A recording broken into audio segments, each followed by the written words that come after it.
2015 was a tough year for the Singapore private property market. By the end of last year, private home prices had suffered 8 consecutive quarters of price decline. Market watchers attribute the fall to the impact of government cooling measures as well as an oversupply of private residential property. According to data from real estate agency ERA, Singapore has around 24,000 vacant units, with 22,000 units completing in 2015 and another 21,000 units completing this year. Hopes are not high that 2016 will be a better year. The keyword is probably challenging. We do foresee a rather challenging market for the real estate market. The economic outlook doesn't look too great. GDP is going to be within 2 to 3%. Various sectors of the real estate market is affected by various policies. Like private property prices, HDB resale prices have seen a corresponding decline over the same period. But while market watchers are hesitant that private property prices are now reaching a bottom, they are more confident that HDB resale prices could be indeed close to a bottom. Our take is that going into 2016, we'll probably see prices bottom out because in the last couple of quarters, the rate of price decrease actually slowed down quarter on quarter. So it's good news for everybody that the prices have finally stabilized. Also that we noticed that most transactions are well supported by valuation, and this will ensure a smooth transaction for both the seller and buyer. In the private residential market, demand remains soft, but market watchers say developers are unlikely to lower prices by much, except for those who need to clear their inventory. This is due to their high production costs and the fact that their holding power remains strong. What we have seen in 2015 is that buyers are selective. So when it comes to projects that are attractively priced, well located, and developer makes a conscious effort to do product differentiation, these projects have sold very well in 2015. And we will probably continue to see the trend into this year. The government has now acted to alleviate the oversupply situation in the residential market. Just last month, the Urban Redevelopment Authority cut the supply in its first half 2016 land sales program. It launched just 4 sites on the confirmed list and 12 on the reserve list, which can accommodate around 7,400 homes.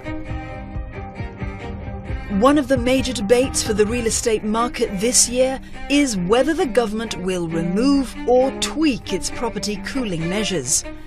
Government officials, including National Development Minister Lawrence Wong and MAS Chief Ravi Menon, have commented publicly that it is too soon to remove them.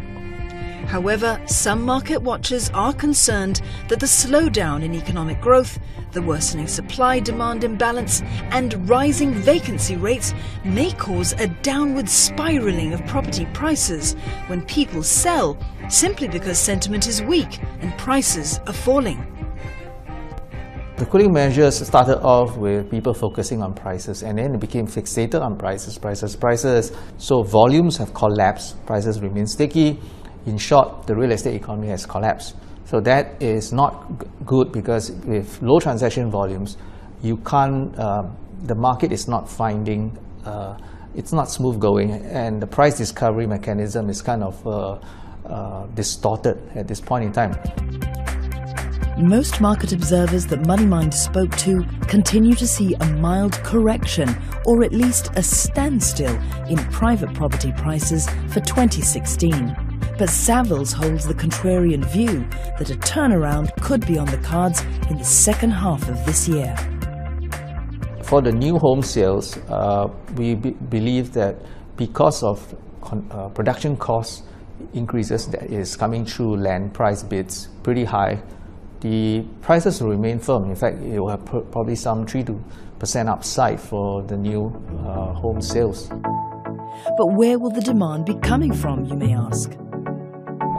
2016 will be a year where upgraders true blue upgraders rather than investors will predominate in the market. So the demand for 3 betas or more will probably be something that developers and marketing agents should be catered towards, because in the past, during the 2013-2014, the people are holding back on their purchases. So the equity content, the liquidity, the liquid assets per household has just been building up. They can clamber over the high equity hurdles that the TDSR and certain kind of loan-to-value restrictions have put in place. So I think they can overcome that in 2016.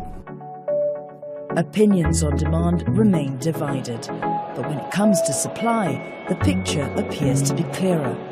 MAS has come out to say it would take about 3 years to clear the projected unsold supply coming on stream in the next 5 years.